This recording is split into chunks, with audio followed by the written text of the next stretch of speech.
Side से मेरी जिम्मेदारी है और एक तरह से मेरी तपस्या है। जो तपस्या करता है किसी कारण तपस्या नहीं करता है कि मैं वो चाहता हूँ या वो चाहता हूँ या वो चाहता हूँ, मुझे कोई इंटरेस्ट नहीं है। कांग्रेस आतंकवाद को भी वोट बैंक की नजर से देखती है।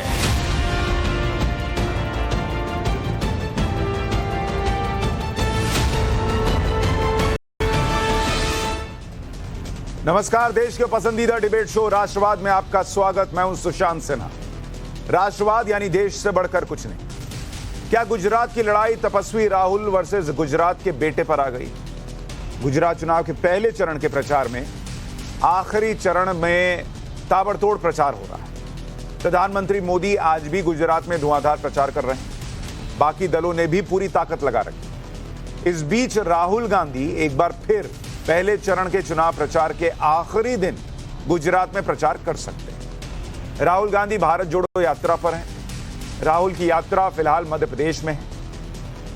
आज इंदौर में राहुल गांधी ने अपनी यात्रा को लेकर कहा कि भारत जोड़ो यात्रा उनकी तपस्या है। राहुल ने कहा कि नफरत के खिलाफ वो तपस्या कर रहे हैं। वो अपनी यात्रा के दौरान उनके दिमाग में न तो कांग्रेस पार्टी है न संगठन है। हालांकि राहुल ने एक बार फिर बीजेपी पर जमकर हमला बोला।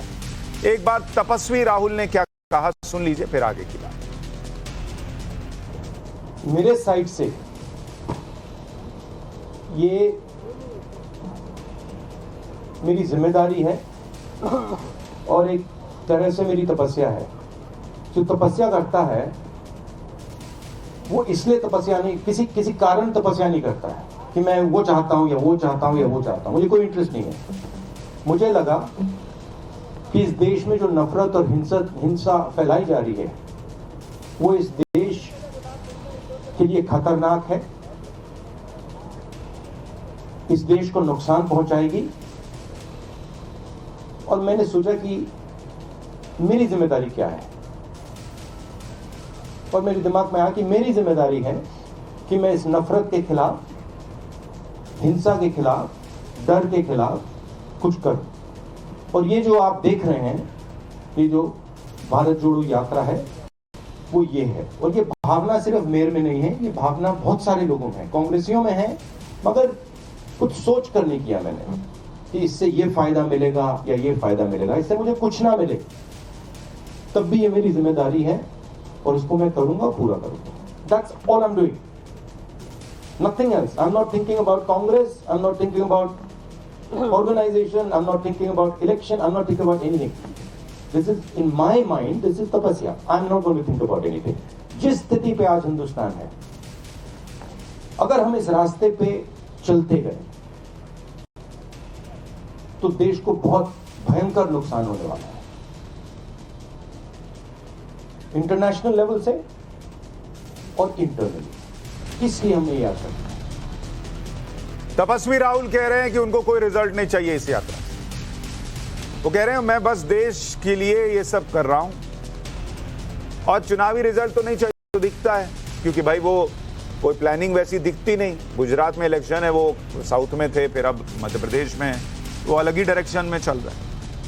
लेकिन वो ये कह रहे हैं कि ऐसे ही देश चलता रहा तो बड़ा नुकसान हो जाएगा। यही बात वो कोरोना के वक्त भी कहते थे, देश उस संकट से निकल आया।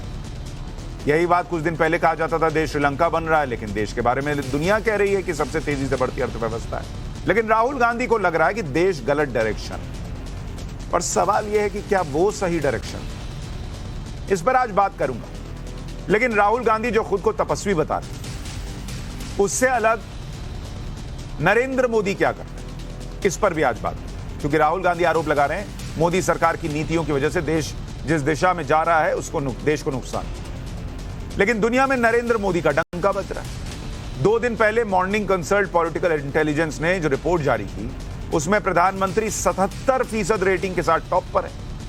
और पहली बार टॉप पर नहीं, हमेशा लगातार टॉप पर है। अमेरिका के राष्ट्रपति तीसरे नंबर पर हैं।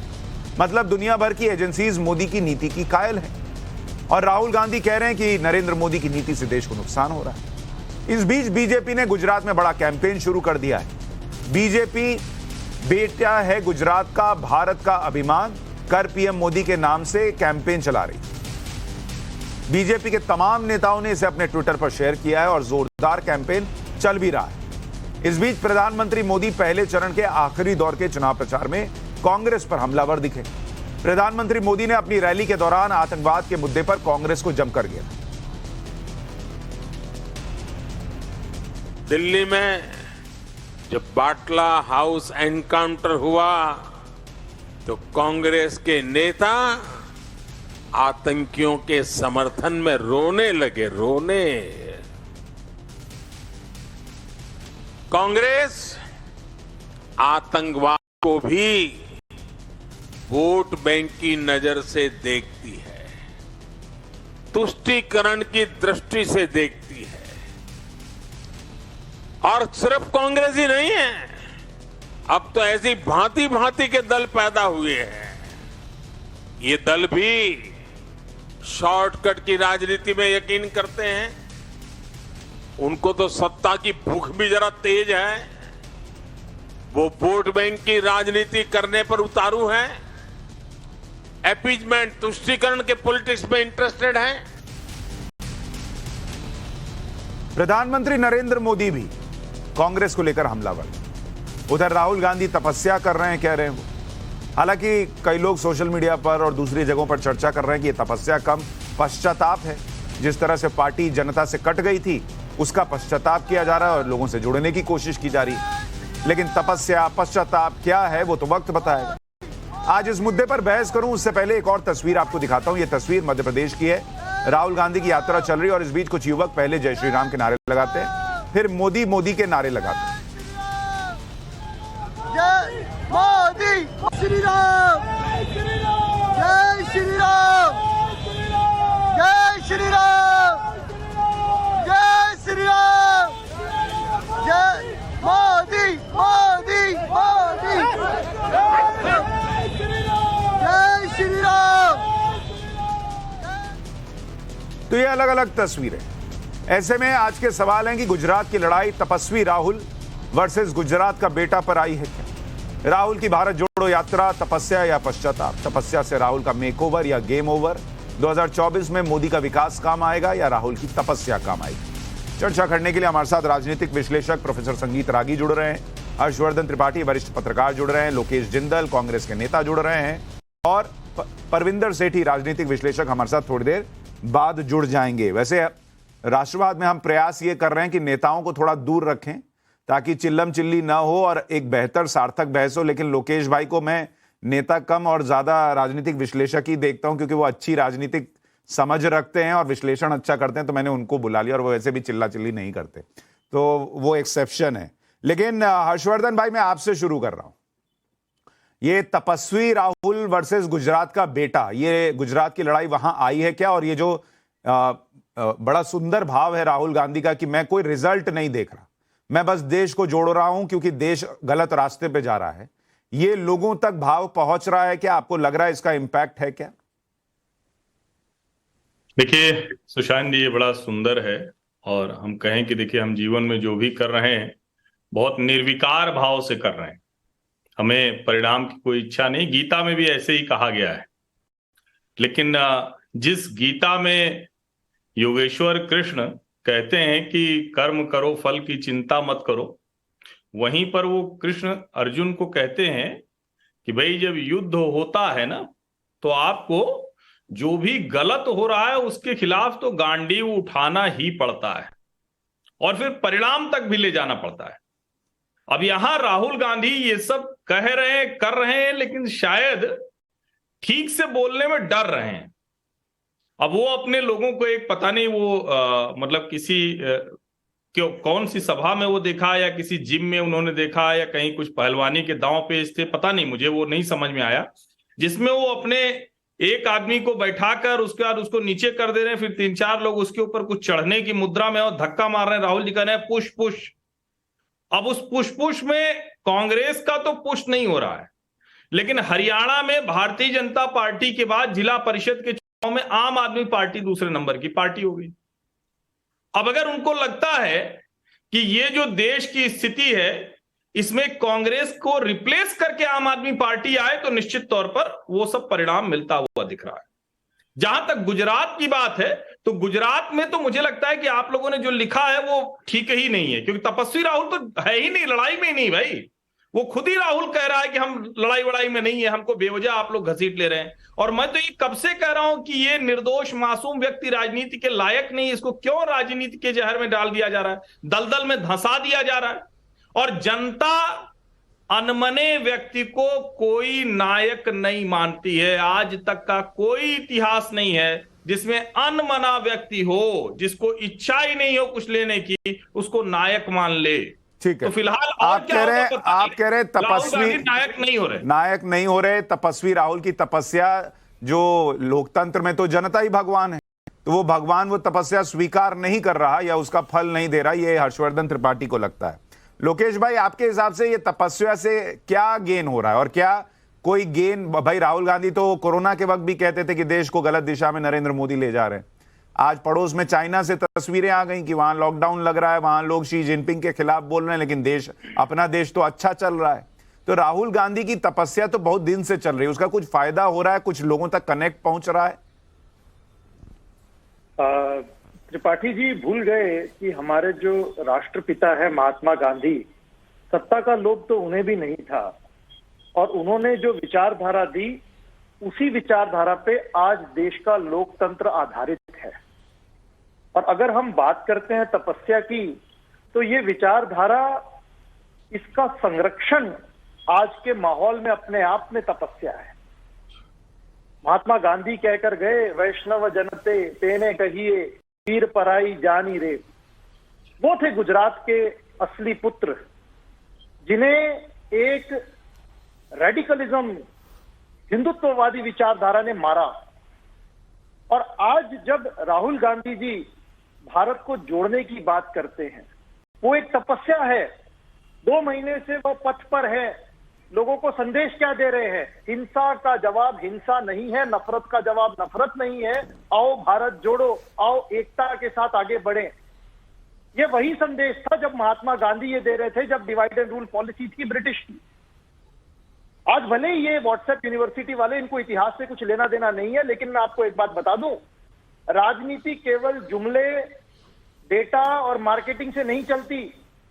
जब एक आम आदमी का जीना दूभर हो जाएगा, जब उसे 2 वक्त की रोटी नहीं मिलेगी, जब उससे आप हर उसके अधिकारों से वंचित कर दोगे, वो विद्रोह पर उतर आएगा। और देश में ऐसा विद्रोह नहीं होना चाहिए। समानता, लोकतंत्र, इसका संरक्षण होना चाहिए। इसी तपस्या के लिए राहुल गांधी जी ने भारत जोड़ो यात्रा शुरू की है। और रही बात गुजरात की, तो मैं अभी एक और बात बता दूं, वरिष्ठ पत्रकार हैं, तो आपने शायद लोगों का मन नहीं पड़ा। मैं भी काफी देर से गुजरात की राजनीति जो हलचल होती है, ग्राउंड रिपोर्ट है, एक भय देखने को मिलता है। जब किसी आम व्यक्ति को पूछा जाता है कौन पार्टी पावर में आएगा, तो डरते डरते अगला कहता है बीजेपी पावर में आएगी, हाँ बीजेपी पावर में आएगी। एक दुकानदार कहता है हाँ भाई मुझसे मत पूछिए, बीजेपी ही आएगी, हम इन्हीं को वोट देंगे। उनसे पूछा जाए कि आप क्यों देंगे मोदी जी को वोट, तो उसे कुछ नहीं पता, बस वो कहता है भाई मेरा घर, मेरा परिवार सुरक्षित है, हम तो इसी विचारधारा को वोट देंगे। ये भय और नफरत लोकतंत्र नहीं है साहब। नहीं, एक मिनट एक प्रकार की लोकेश भाई पूजा है। ये घर में मैं सुरक्षित हूँ, नहीं ये सुरक्षित हूँ। एक मिनट सर, मेरा प्रश्न सुनिए। मैं सुरक्षित हूँ, ये भाव दे देना लोगों को, क्या ये छोटी बात आपको लगती है?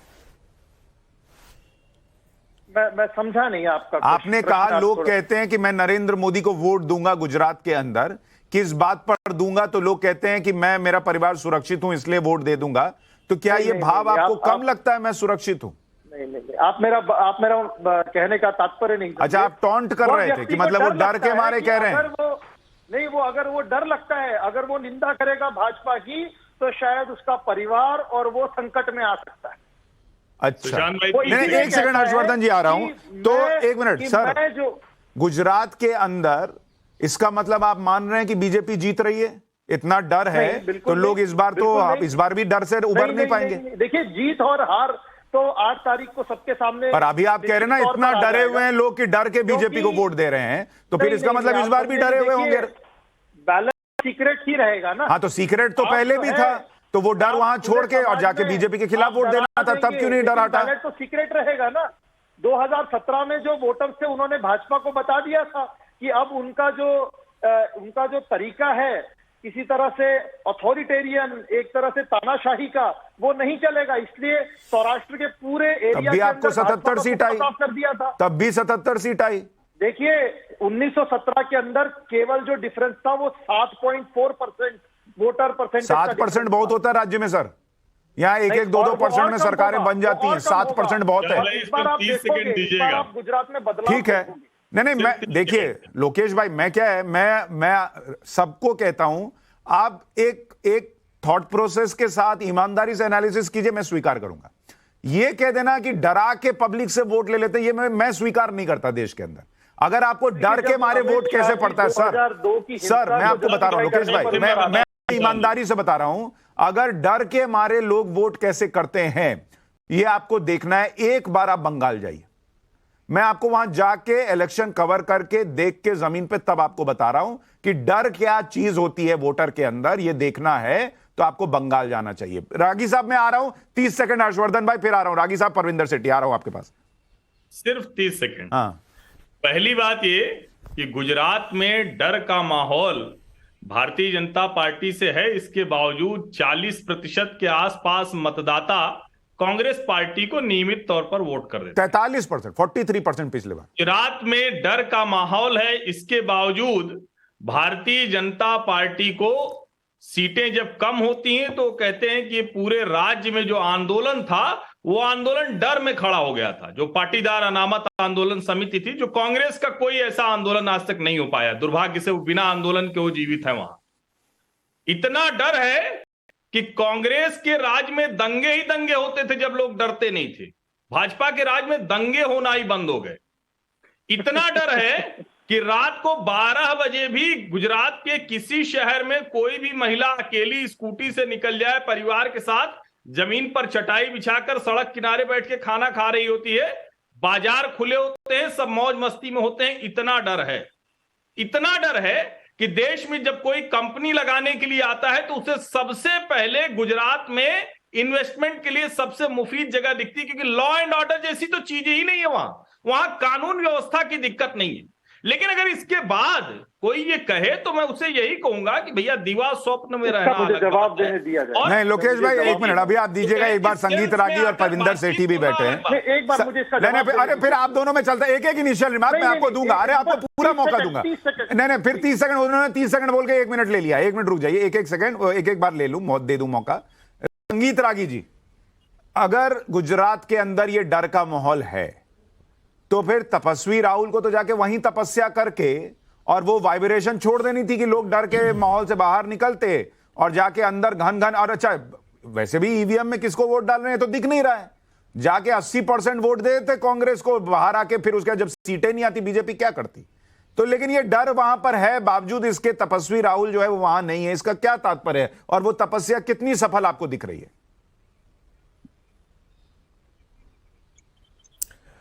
देखिए, सबसे पहली बात तो कि कई बार सच जो है ना वो निकल जाता है।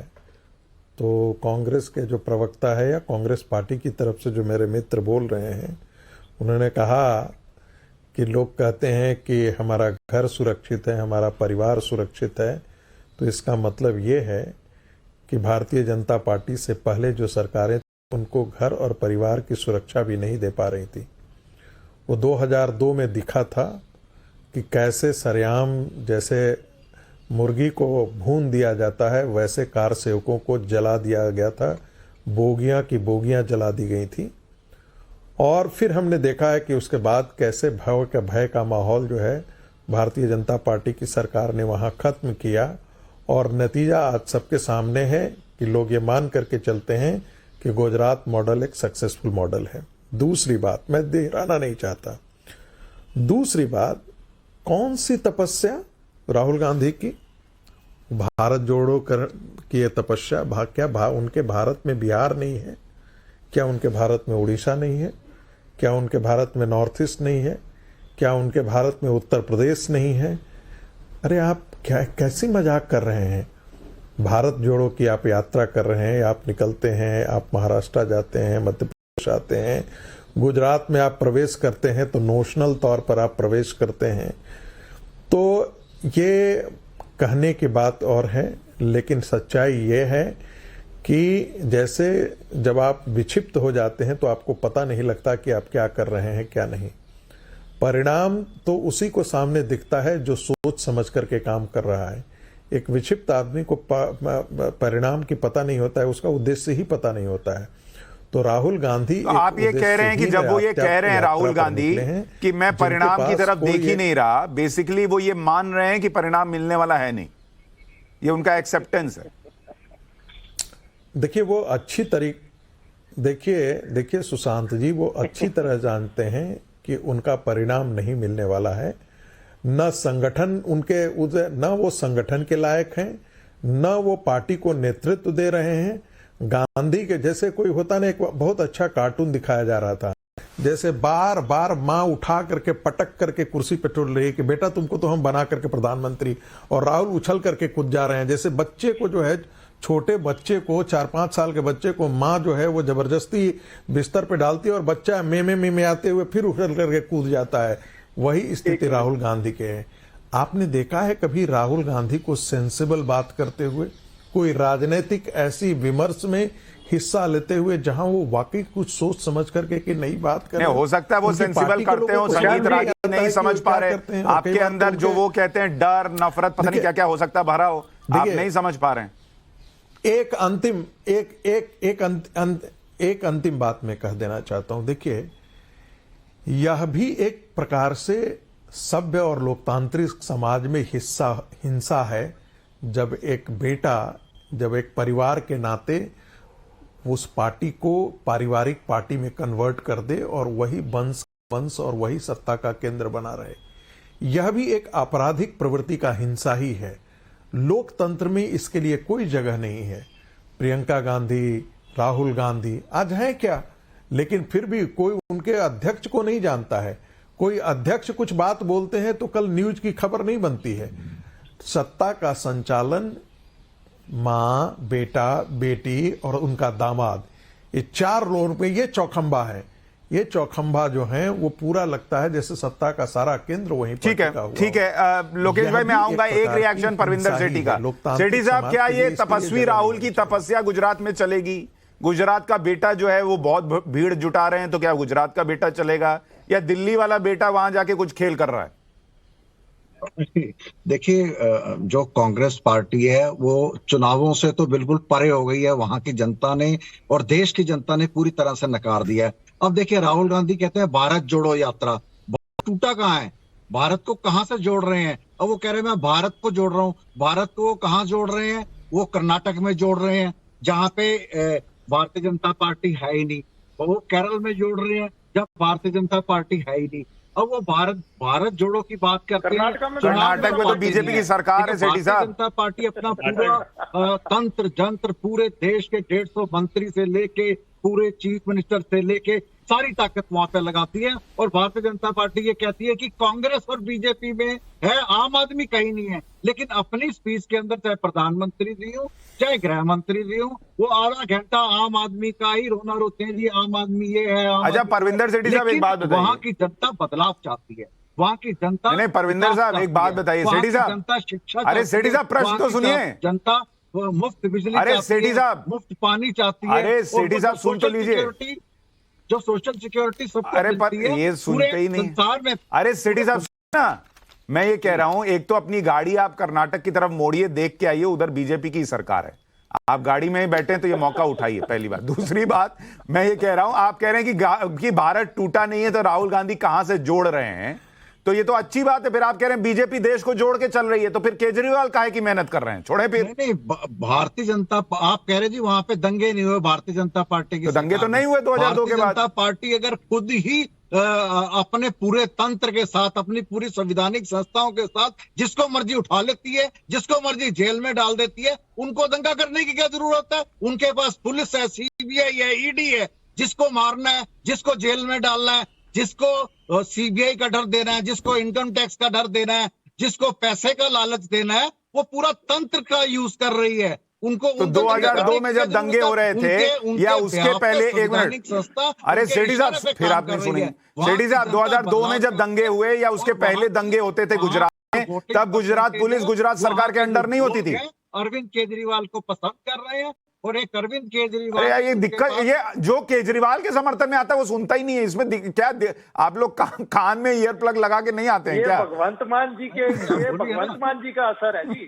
सर जितना समय सबको दिया, मुझे भी तो अरे मैं आपको पूरा समय दे रहा हूँ, बात रखने के लिए पूरा समय दे रहा हूं। मैं तो बस इतना पूछ रहा हूं कि क्या 2002 में जब दंगे हुए या उसके पहले गुजरात में दंगों का एक इतिहास है, तब गुजरात पुलिस गुजरात सरकार के पास नहीं होती थी? नहीं, आप एक बात देखिए ना, गुजरात की जनता ने वहां पे 35 साल कांग्रेस पार्टी को दी और लगभग 27 साल भारतीय जनता पार्टी, भारतीय जनता पार्टी ने वहां पे 10,000 करोड़ की इलीगल शराब, जहरीली शराब का धंधा करा। ये व्यापारी हैं, ये व्यापार करते हैं, ये पैसा इकट्ठा करते हैं और ये अपने पूरे जंत्र तंत्र के साथ लोगों को, किसी को बोलने क्या वो नहीं है। कोई जो अपोजिशन की पार्टी है उसको उठा के जेल में डाल दो। अरे तो इसी के लिए तो राहुल गांधी लड़ रहे हैं। आप भी तो राहुल गांधी के साथ ही खड़े हैं। लोकेश भाई ये तो राहुल गांधी वाली बात कर रहे हैं। एक तरफ कह रहे राहुल गांधी कर क्या रहे हैं, दूसरी तरफ राहुल गांधी का समर्थन कर रहे हैं कि सबको डरा के रखा है। नहीं डरा के तो साहब, ये पूरा भगवंत मान जी की कंपनी का असर है। जितने भी मैं आपको बता दूं, सेठी साहब थोड़ा रुकिए, मंत्री जो थे, सेठी साहब रुकिए, मिनिस्टर जो थे, अरे गाड़ी रोकिए, अपनी भी तो गाड़ी रोकिए, थोड़ा रुकिए। एग्जिस्ट नहीं करती गुजरात लोकेश जी में। का ऑडियो कर। उन्होंने कहा था कि सारा जो चुनावी मुद्दा है वो कांग्रेस और भाजपा के बीच में है। उन्होंने आम आदमी पार्टी का नाम नहीं लिया। और अगर आप कर्नाटका की बात करोगे, वहाँ भाजपा की सरकार है। इनके तो फैक्ट ही नहीं पता इनको। इन्होंने जो है, इनकी राजनीति, इनकी दुनिया दूसरी है जी। इनको ये छोड़ दो, इनकी दुनिया, इनके फैक्ट्स अलग है, ये किसी और ट्रैजेक्टरी में जा रहे हैं। आज इन्होंने नहीं, हो सकता है लोकेश भाई आज इन्होंने मसाज ना लिया हो, थोड़ा सोचने में दिक्कत हो रही हो तो मसाज भी। और भाई लिकर के जो इतने डेंस हैं दिल्ली के अंदर बने हुए, भगवंत मान साहब है, तो थोड़ा बहुत देखने मिलेगा ही। शाम का समय हो रहा है। नहीं ये गलत बात है। आप लोग सेठी साहब पे गलत आरोप लगा रहे हैं। शाम का वक्त, आरोप कहाँ लगा रहे हैं जी? हम तो कह रहे हैं जी बढ़िया मस्त मौला है जी। मैं कहता हूँ ये दुनिया ही अलग है। ये तो खास आदमी सरकार है। ये असल में आम आदमी सरकार नहीं है जी, ये तो खास आदमी सरकार है। इनकी दुनिया अलग है, ये अलग अलग किस्म के लोग हैं। देश की जनता ने नकार दिया कांग्रेस के बड़े नेता, इनकी कैसेट बजी जा रही है जी, ये अलग एक नहीं। लेकिन लोकेश भाई ऑन अ सीरियस नोट, सेठी साहब थोड़ा आप रुक जाइए। सेठी साहब हम देखिए, मेरे यहाँ राष्ट्रवाद में हम लोग चिल्पो नहीं करते, आराम से बहस चलती है। लोकेश भाई ये बताइए, ठीक है ये कह देना कि आम आदमी पार्टी ऐसी वैसी, जेल में मसाज चल रहा है, खाना चल रहा है, थाईलैंड वगैरह जो भी हो जाए चर्चा, लेकिन जो लोग ग्राउंड पे जा रहे हैं रिपोर्टिंग करने, वो ये कह रहे हैं गुजरात में भी कांग्रेस को अगर खतरा है तो आम आदमी पार्टी से है, क्योंकि वो वहां पर उनके वोट काट रही है। यहां एमसीडी में भी लोग कह रहे हैं कि बीजेपी और आम आदमी पार्टी की लड़ाई है, कांग्रेस नहीं है। और अभी हर्षवर्धन जी आपको हरियाणा का एग्जाम्पल दे रहे थे जहां आपको रिप्लेस किया। तो कांग्रेस को तो असली तपस्या में, जो आपकी तपस्या के लिए वो जो माहौल बनाना चाहिए, सामान पहुंचाना चाहिए, वो तो खुशी खुशी केजरीवाल भिजवा देंगे कि आप तपस्या करते रहो, हमारा फायदा हो रहा है। त्रिपाठी जी शायद अपने होम मिनिस्टर अमित शाह जी का बयान नहीं पढ़ते। उन्होंने तो पब्लिक स्टेटमेंट कहा था कि ये सारा जो कॉन्टेस्ट है गुजरात का, वो कांग्रेस और भाजपा के बीच में, आम आदमी पार्टी तो है ही नहीं पिक्चर में। और अगर हम अभी नरेंद्र मोदी जी का भाषण लें, वो हमेशा उनके हर 2 मिनट के बाद में कांग्रेस का नाम आ जाता है। तो आप मुझे बताइए, जब उनके खुद नेता, प्रधानमंत्री, गृह मंत्री कांग्रेस से इतने ऑब्सेस्ड हैं, मुझे समझ में नहीं आता ये अपना ज्ञान कहां से लेते हैं। हाँ, रागी साहब की आज एक बात मुझे पता लगी कि वो कार्टून बहुत देखते हैं, क्योंकि उन्होंने कहा कि भाई कार्टून से बहुत नॉलेज मिल रही है उनको।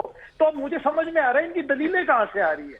ये कार्टून की दुनिया से बाहर आए, जरा वास्तविकता देखें, लोगों से जुड़े, इन्हें सच्चाई दिखेगी कि भाई लोग जो है भूखे हैं, लोग महंगाई से परेशान है, बेरोजगारी है। जो कॉटन का व्यापारी है, कॉटन की मिल्स है सूरत में बंद होती जा रही हैं। जो नमक का किसान है, उसके आज भी एमएसपी के अंडर नहीं हुआ। जो सरदार सरोवर डैम, जो ये 27 साल से इनकी सरकार बनी हुई है, क्यों इसका कैनाल जो है सौराष्ट्र और कच्छ तक नहीं पहुंचा, इस बात का जवाब देंगे? ये नहीं देंगे। ये जो सरदार सरोवर डैम की बात करते हैं, उसमें जो ट्राइबल्स थे, उनमें ट्राइबल्स को मुआवजा मिला? नहीं मिला। आज किसान, ट्राइबल, महिलाएं और तो और इनको शर्म आनी चाहिए कि बिल्किस बानो के जो हथियारे थे, अरे जो बिल्किस बानो जिंदा है भाई, उनको इन्होंने जो है नहीं, जो उनके परिवार के बिल्किस बानो के परिवार के जो हथियारे थे, जो बलात्कारी थे, उन लोगों को बाहर निकालकर इन्होंने जो है ऑनर किया, इन्होंने जो है मिठाइयां बांटी। ये इतना शर्मनाक था, मतलब इंसान लोकेश भाई त्राही हो गई। लोकेश भाई अब ये बात करते हैं गुजरात के विकास। लोकेश भाई मैं मान गया, थोड़ी देर के लिए मैं मान गया सारी बात। अब एक मिनट मैं आता हूं। चलिए, बहुत ये मुद्दा राहुल गांधी बार बार भी उठाते हैं बेरोजगारी का। लेट्स से गुजरात में बहुत बेरोजगारी है, लोगों को आपने विकल्प दिया कि भाई मैं कांग्रेस को लाओ, हम बेरोजगारी खत्म करेंगे। फिर पब्लिक पलट के पूछती है कि आप तो राजस्थान में बेरोजगारी भत्ता दे रहे हो, अगर आपके पास प्लान था तो वहीं बेरोजगारी खत्म कर देते, छत्तीसगढ़ में खत्म कर देते, वहां नहीं कर पाए तो गुजरात में कैसे करोगे, वहां भी फिर बेरोजगारी भत्ता दोगे, तो इसका क्या रिप्लाई है? देखिए, पहले मैं गहलोत साहब ने जो इस बार इलेक्शन मैनिफेस्टो जाहिर किया, उन्होंने सीधा कहा कि जिस तरह से राजस्थान में 10 लाख रुपए तक का बीमा दिया जाता है प्रत्येक परिवार को, वो दिया जाएगा। उसके बाद में जो है जो नीतियां होगी, जितनी भी पोस्ट वेकेंट पड़ी है, उसे जल्द से जल्द भरा जाएगा। अरे अब कब 5 साल होने को हैं, आप कब भरेंगे? तो हम तो बेरोजगारी भत्ता क्यों दे रहे हैं ये बताइए ना, अगर आपके पास फॉर्मूला है बेरोजगारी खत्म करने का। 500 रुपए में को सिलेंडर दिया जाएगा। उस वक्त कांग्रेस ने प्रत्येक वही मुद्दा उठाया जो एक आम गुजराती आदमी। अरे पर सर मैं पूछ रहा हूं, बेरोजगारी भत्ता क्यों दे रहे हैं राजस्थान में, अगर आपके पास मॉडल है बेरोजगारी खत्म करने का? देखिए, बेरोजगारी खत्म एकदम से नहीं होती, एकदम से नहीं होती, लाई जाएगी, एकदम से नहीं होती। इन्वेस्ट राजस्थान समिट था, इन्वेस्ट राजस्थान समिट में खुद अडानी साहब आए और उन्हें अडानी जो है क्या बात कर रहे हैं सर? नरेंद्र मोदी का दोस्त आपके यहाँ अडानी राजस्थान में क्या कर रहे हैं? देखिए, हमारी लड़ाई मोनोपोली से है, हमारी लड़ाई किसी एक व्यक्ति से नहीं है।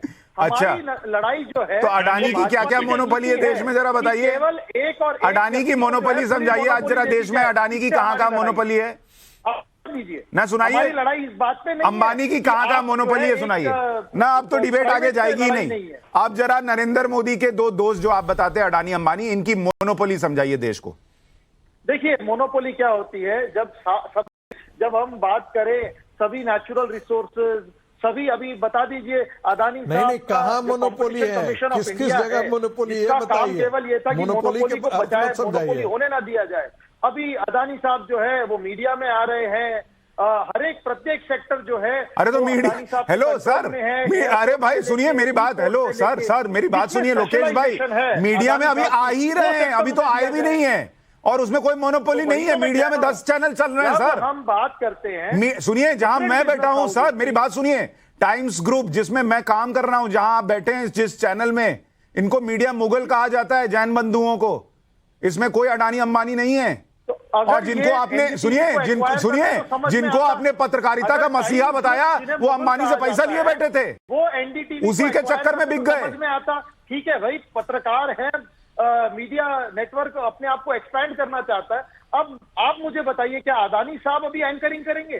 क्या अडानी साहब जो है मीडिया वर्ल्ड में जाएंगे? नहीं, अडानी क्यों एंकरिंग करेंगे भाई, रिपोर्टिंग करेंगे? नहीं, एक मिनट सुनिए, आप एक मिनट, आपका पसंदीदा चैनल कांग्रेस पार्टी का, जहां मसीहा पत्रकार बैठते हैं, वहां मुकेश अंबानी का पैसा लगा हुआ था, तो मुकेश अंबानी थोड़ी एंकरिंग कर रहे थे।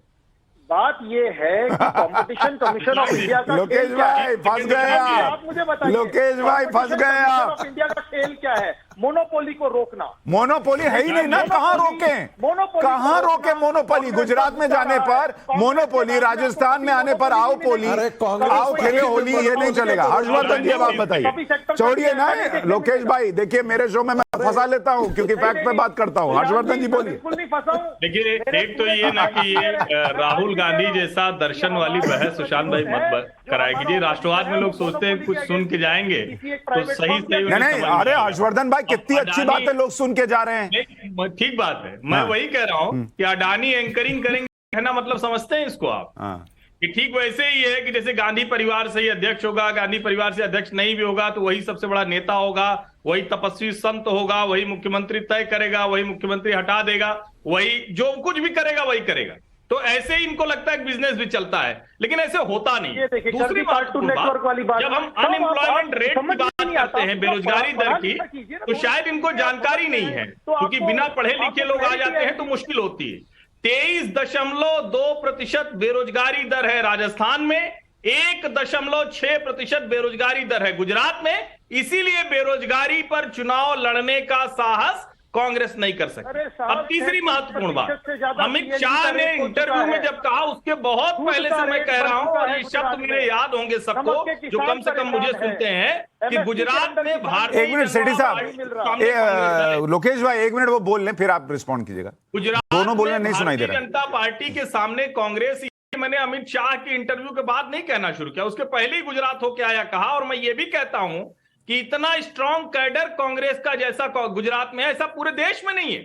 लेकिन नेताओं ने बेड़ा गर्क कर दिया है। नेताओं ने उस शानदार कैडर को राहुल गांधी की अगुवाई में ध्वस्त कर दिया है। और यही वजह है कि अरविंद केजरीवाल, जो वहां कुछ नहीं थे, आधा प्रतिशत मत भी नहीं था, वो 40% से ज्यादा मत वाली कांग्रेस पार्टी के आगे हल्ला मचाने में कामयाब हुए हैं।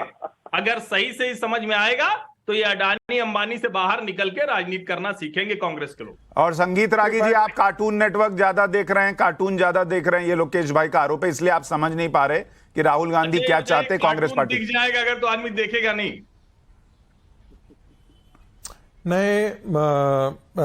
सुशांत जी, ऐसा है ना कि राहुल गांधी के पूरी राजनीतिक यात्रा को आप देखेंगे तो वो लगता है कि जैसे कोई कार्टून का कैरेक्टर ही। वो कहते हैं कि मैं संसद में ऐसी बात करूंगा कि जब बम फूटेगा, लोग सोचता कि पता नहीं कौन सा राहुल गांधी कौन सा भाषण देने जा रहे हैं, कौन से नया ऐसा धमाका करने जा रहे हैं। और जब वो बात करते हैं तो कुछ भी उसमें से नहीं निकलता है। पूरे 20 साल के संसदीय यात्रा में एक भाषण ऐसा नहीं देते हैं जिसे सारगर्भित भाषण कहा जाता हो और जिस पर भारत का विमर्श लगे कि केंद्रित होकर के 10-15 दिन तक उस पर डिबेट हुआ हो। अपनी पूरी यात्रा के दरमियान कोई भी ऐसी बात उन्होंने नहीं कही है जिससे कि कोई बड़ा विमर्श भारत के अंदर खड़ा हो गया हो। आप कोई राजनीतिक प्रयोग करने जा रहे हो तो राजनीतिक प्रयोग करने में भी आपको कोई अपने ब्रेन का, जिसको कहते हैं आउट ऑफ बॉक्स जाकर के बातें करना। गांधी जब यात्रा करते थे तो वहां पर सारे लोगों से मिलते थे, हर प्रकार के लोगों से मिलते थे, टेम्पल उद्धार करने वाले ऐसे शहंशाहों से भी मिलते थे, उनके घर जाकर के शर्त देते थे कि दलितों का आप उद्धार करेंगे तभी हम आपके घर खाना खाने आएंगे। यहाँ एक एयर कंडीशन बस, आप एयर कंडीशन रथ में सवार होकर के, वैन में आप सवार होकर के यात्रा करते हैं और कहते हैं मैं तपस्या हूँ। कौन सी तपस्या कर रहे हैं भाई? किस कारण है, कौन सा हेतु है? अरे आप संगठन को भी कम से कम जीवित कर देते तब भी मानते कि आपकी तपस्या सफल हुई है। कांग्रेस को आप जीवित कर लेते तब भी मानते कि आपकी सफलता हुई है। और जीवित करने का अर्थ है कि कहीं कहीं आप उर्वर जमीन खड़ा कर लेते, उत्तर प्रदेश में उर्वर जमीन खड़ा कर लेते, बिहार में कर लेते, बंगाल में खड़ा कर लेते, महाराष्ट्र में खड़ा कर देते, तमिलनाडु में खड़ा कर लेते। पर संगीत रागी जी, हो सकता है ये भविष्य में दिखे राहुल गांधी के पीछे एक भीड़ चलती दिख रही है भारत जोड़ो यात्रा में, हो सकता है वो भीड़ वोट में कन्वर्ट भी हो जाए। 10 सेकंड देखिए सुशांत जी, मैं यही कह रहा हूं कि आप ऐसी जमीन पर जहां पर जब तक इन बड़े राज्यों की, मैं तो इसलिए कह रहा हूं, जब तक आप इन बड़े राज्यों में आपका फुट स्टेप्स नहीं होगा, जब तक आप वहां पर आपकी जमीन मजबूत नहीं होगी, आप भारत की सत्ता में आने की आप सोच ही नहीं सकते हैं। आप कह रहे हैं कि राहुल गांधी हो सकता है आने वाली देखिए, मैं ये तो नहीं कर सकता, आखिर 11 करोड़ लोगों ने पिछली दफा भी कांग्रेस पार्टी को वोट दिया था, तो ऐसा तो मैं कह नहीं रहा हूं कि उनके साथ लोग हैं ही नहीं, एकदम पूरी तरह से खत्म हो गए। लेकिन वो उन जगहों से उतनी भीड़ जिसको आप देख रहे हैं, वो तो कोई भी सभा होती थी राहुल गांधी की तब भी होता था। याद कीजिए, उत्तर प्रदेश में जब उनकी सभाएं होती थी तब भी वहां भीड़ होती थी, अन्य राज्यों में जब उनकी सभाएं होती थी तब भी वहां पर भीड़ होती थी। क्या वो भीड़ आपके भाड़े पर लाए गए भीड़ हैं या वाकई वो आपके कार्डर हैं जो वाकई आपसे प्रभावित हो रहे हैं? यदि प्रभावित होते तो उसका वोटों में उसका विन्यास जरूर आपको देखने को मिलता। ठीक है। यदि वोटों के रूप में उसका विन्यास देखने को नहीं मिल रहा है तो इसका मतलब है कि वो कहीं ना कहीं से वो, जिसको कहते हैं आप भाड़े पर ला करके आप भीड़ खड़ी कर रहे हैं। साहब, क्या आपको लगता है अरविंद केजरीवाल ज्यादा खुश है राहुल गांधी की भारत जोड़ो यात्रा से या नरेंद्र मोदी? किसको ज्यादा फायदा हो रहा है इस यात्रा से? कांग्रेस को तो नहीं हो रहा, लोग कह रहे हैं। देखिए, जितनी भी राजनीतिक पार्टियां हैं उनकी अपनी स्ट्रेटेजी है, अपना एक स्टाइल है काम करने का। कांग्रेस पार्टी इतनी पुरानी पार्टी है, लेकिन बड़ी बात यह है कि देश की जनता किसको एक्सेप्ट कर रही है। भारत की जनता ने, देश की जनता ने कांग्रेस पार्टी को 60 साल तक देखा है। कांग्रेस पार्टी ने जो देश का बेड़ा गर्क करा, अब उनको हर जगह से नकार दिया गया है। इस बात को राहुल गांधी भली बात जानते हैं, इस वजह से वो गुजरात में भी नहीं आ रहे। वो अपनी जमीन खोज रहे हैं, वो एक एनजीओ की तरह काम कर रहे हैं। वो कह रहे हैं मुझे चुनावों से कोई लेना देना नहीं है, चुनाव में तो जनता ने मुझे एक्सेप्ट करना ही नहीं है। और दूसरी बात, भारतीय जनता पार्टी में आप अमित शाह जी का बयान सुनिए। अमित शाह जी कहते हैं कि मैं उनके अंदर भी कॉन्फिडेंस नहीं, वो कहते हैं मैं अनुभव कर रहा हूँ, इस वातावरण से अनुभव कर रहा हूँ कि हमें जो है अच्छा मत मिलेगा।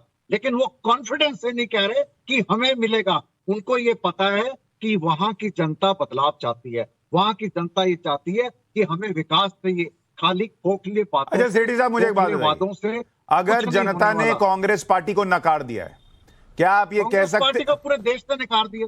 अरे सुन तो लीजिए, पूरे देश ने, अभी उनकी सरकारें हैं भाई, इतना उनको डाउन मत मानिए, इतना भी खत्म मत मानिए। मान रहा मैं ये कहता हूं, अगर वो अपने में बदलाव लाएंगे, कांग्रेस बस हम लोग भी यही प्रयास कर रहे हैं कि वो अपने अंदर झांके, एक अच्छा विपक्ष देश को मिले, जो कि एक अच्छी लोकतंत्र के लिए बहुत जरूरी है, अच्छे लोकतंत्र के लिए। मैं ये चाहता हूं कि नहीं सेठी साहब, पर मैं ये कह रहा हूं, आप जिस गुजरात के लिए भी कह रहे हैं कि लोगों ने कांग्रेस पार्टी को नकार दिया है, क्या आप कॉन्फिडेंट हैं कि आम आदमी पार्टी को कांग्रेस से ज्यादा वोट आएगा? मुझे नहीं लग रहा है।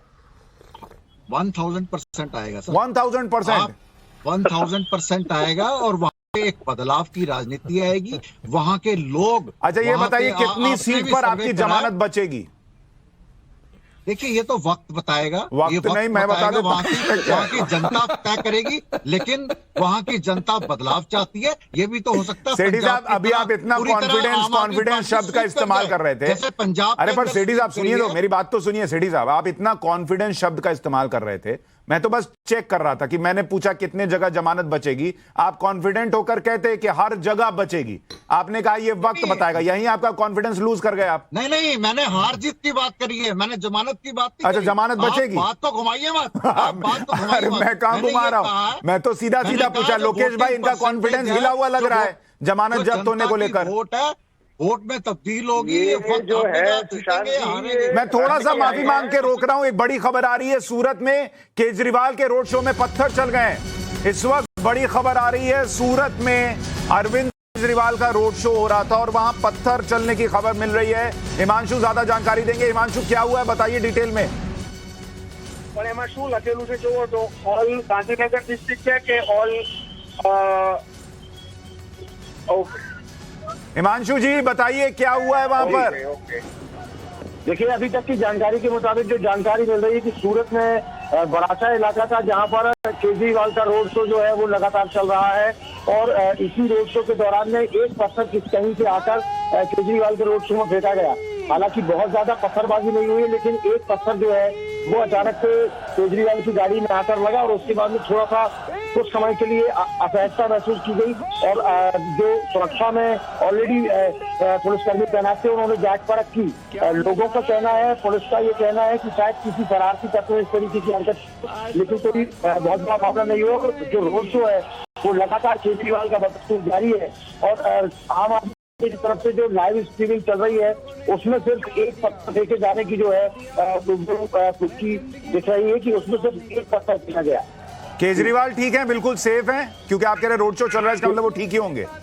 हाँ, रोड शो लगातार जारी है, रोड शो लगातार कर रहे हैं, केजरीवाल बिल्कुल ठीक है, कोई इस तरीके की पैनिक वाली बात नहीं है। जो पुलिस का कहना है कि शायद किसी शरारती तत्वों में, या हो सकता है कुछ बच्चे आपस में खेल रहे हो जिनका कोई पत्थर आकर लग गया हो, लेकिन कोई बहुत बड़ी घटना नहीं हुई है, कोई इस तरीके की अपनी घटना नहीं हुई, किसी प्रकार की कोई चोट नहीं लगी है।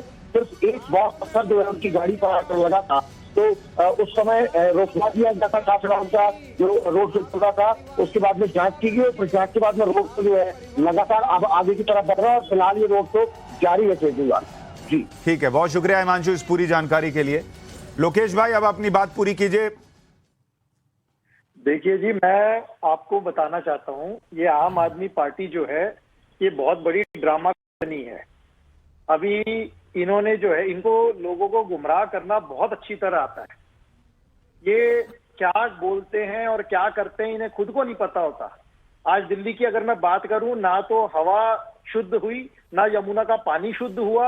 हाँ, ठेके जरूर खुल गए और उसका मैं जो परिणाम है वो देख रहा हूं। पंजाब के अंदर इनसे ना तो सरकार संभल रही है, कहते कि इतने जो मर्डर हो चुके, मूसेवाला जी की मौत हो चुकी है, अभी सूरी साहब जो एक और नेता है उनका कत्ल हुआ, इसके बाद में इनकी सरकार की क्या कार्रवाई है? ये कहते कि अपने गानों में जो है गन कल्चर मत प्रमोट करो। अरे भाई, सब कुछ ढोलकिया और नाटकबाजी से नहीं होता। सरकार चलाना, अपने आप में एडमिनिस्ट्रेशन और लोगों को साथ लेके चलना, ये एक अलग बात होती है। जुमले से सरकार नहीं चलती। ठीक है हर्षवर्धन जी, मुझे एक बात बताइए, मैं इसको थोड़ा समझना था। आप गुजरात गए हैं हर्षवर्धन भाई, आप गुजरात होके आए हैं ना, अभी आपने बोला। जी। हाँ, मुझे एक चीज समझिए कि आप भले कहें, कई बार केजरीवाल पर आरोप लगता है, अरविंद केजरीवाल पर, कि वो जो पॉलिटिक्स करते हैं उसमें यू टर्न ले लेते हैं, जनता को गुमराह करते हैं वगैरह वगैरह वगैरह। लेकिन भाई सच्चाई है कि दिल्ली में 2 बार वो चुनाव जीते हैं और बड़ा चुनाव जीते हैं, ऐसा कोई छोटा मोटा नहीं। एमसीडी में वो टक्कर में, ये बताया जा रहा है। गुजरात में सीटें भले ना आए लेकिन उनको वोट आ रहा है, ये बताया जा रहा है।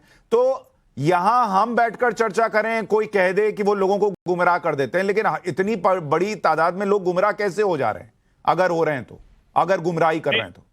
नहीं सुशांत जी, ये बिल्कुल आप ठीक कह रहे हैं, और मैं ये इस बात को तो कभी मानता ही नहीं। जब कोई भी राजनीतिक दल कहता है कि दूसरे वाले ने गुमराह कर दिया, इसका मतलब कि आपका जनता से जुड़ाव नहीं था।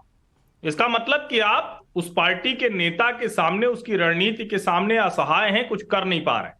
और मैं बहुत, जिसको कहें कि गंभीरता से बात कह रहा हूं कि कांग्रेस पार्टी ने तो दिल्ली में मैदान ही छोड़ दिया पूरी तरह से, लेकिन भारतीय जनता पार्टी भी दिल्ली में अरविंद केजरीवाल के सामने लड़ नहीं पाई। यहां एक बात जरूर फर्क है जो बहुत स्पष्ट तौर पर दिखता है कि आम आदमी पार्टी वहां ही बढ़ रही है जहां वो कांग्रेस के हिस्से का खा पा रही।